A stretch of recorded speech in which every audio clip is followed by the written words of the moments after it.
Allen Fieldhouse is considered to be one of the meccas of college basketball, having sold out 270 men's home basketball games in a row.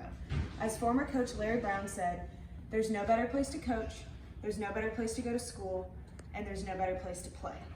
With its rich tradition and enthusiastic fan base, Allen Fieldhouse, getting a good seat in Allen Fieldhouse is not always easy.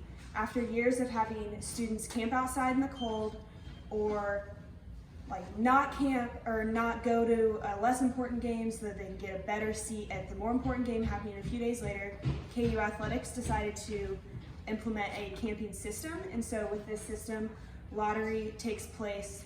There's and ranks each group, and then after the groups are ranked, that's the order that they'll go in for the games. And so this system, while is not easy to understand and maybe not always the most convenient, is really effective, especially for those the most dedicated to it. And as someone who I lead a camping group, I've gotten a lot out of it, and I've gotten really awesome seats at the game. So the first part about camping for KU basketball games is lottery. And so the lottery takes place at 6 a.m. after the most recent home basketball game. So Tuesday morning at 6 a.m. there'll be hundreds of KU students filing into Allen Fieldhouse. And so there can be up to 30 people that are in a given camping group. And so with these camping groups, the more people that come to lottery, the better chances are that you get a good spot. So, because for every 5 people that show up to lottery, you get to pull 1 poker chip out of the hat. And the poker chips are numbered 1 to 250. And so if you have 30 people there and you get 6 pulls, you're a lot more likely to get a low number, say 5, 10, whatever, than if only 5 of you are there and you get 1 pull. So it does give equal opportunity to everyone, because you might only have 5 people that week, but you could still draw number 1, or you're more likely to get consistently good spots as someone who goes to lottery every week and things like that. And so after the lottery, they go through and they take the lowest number from each group and they rank those. And so for maybe the less important games, there might only be 15 groups. For the more important games, there could be 75, 100 groups, depending on how bad students really want to be there. And so after everybody goes to lottery and everyone's ranked, it's time to camp. And so camping takes place each day from, let's say they'll set a camping time that camping starts Tuesday for the game on Thursday. And so someone has to be in Allen Fieldhouse from 6 a.m. to 10 p.m. The days that camping is happening. And so when you have 30-some people and you only need 1 in Allen Fieldhouse at any given time, some kind of sign-up genius or assigned times is the best way to set it up. I definitely recommend for those 6 a.m. shifts, you have 2 people signed up for it, or you will learn the hard way when your group can't go to the game anymore because somebody slept through the 6 a.m. shift. So once everybody's camping, everyone just kind of hangs out and does their homework. It's really kind of nice because it's a quiet place where you don't have anything better to do, so you might as well get some assignments done. But anybody in the room can call roll at any time.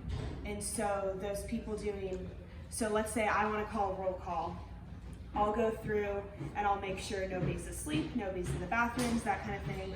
And then I'll go through and call each name. And so here's an example of some of the names. This is the most recent lottery. And so it's really funny because they'll come up with funny names like "I just hope both teams have fun," or "homeless frat boys," for example. But they're always funny. Roll call usually makes some people laugh because there's always a few that are pretty raunchy. But if a group's not there, their name gets crossed off the list. And they can sign back up at the very bottom. So let's say they were group 5, they miss a shift, and then all of a sudden they're group 40. But roll call really just keeps people accountable, makes sure everybody is there when they're supposed to be. And so after camping all week, it's finally game day. And so on game day, you'll camp from 6 a.m. to, let's say the game's at 8 p.m. So camping ends 4 hours before game. So that time, roll is not called by just the kids camping, it's called by KU Athletics, and they'll go through and everyone that's there, they'll give you a number. And so then that number is the order that you get to go into Allen Fieldhouse for the game. So 2 hours before game time is when the doors open. So just a little bit before that, all of the students that camped will congregate outside Allen Fieldhouse, and they'll get to go in, obviously number 1 going first and so on. And generally the first 4 groups or so end up in the first 2 rows. So it's a really awesome system for that because you did the work and you put in your camping hours, but then you get really awesome seats at the game. And it's definitely like a mad rush once you get through, you scan your ticket or whatever, get through, and then it's your run in to get the best seat you can get. And then after that, you're just kind of hanging out until game time, but your work is done and you've gotten your good seats at the game. So as you can see, Camping for KU basketball games is an incredibly unique and effective system. Lottery sets up the groups that are most dedicated by allowing them more draws because they have more people, but it also gives all students a chance for a good seat. As a lifelong sports fan, I've never been in an arena quite like Allen Fieldhouse. There's something special about it, and I never fail to get goosebumps. As Bill Self says, all those other places are great, but there's no place like Kansas.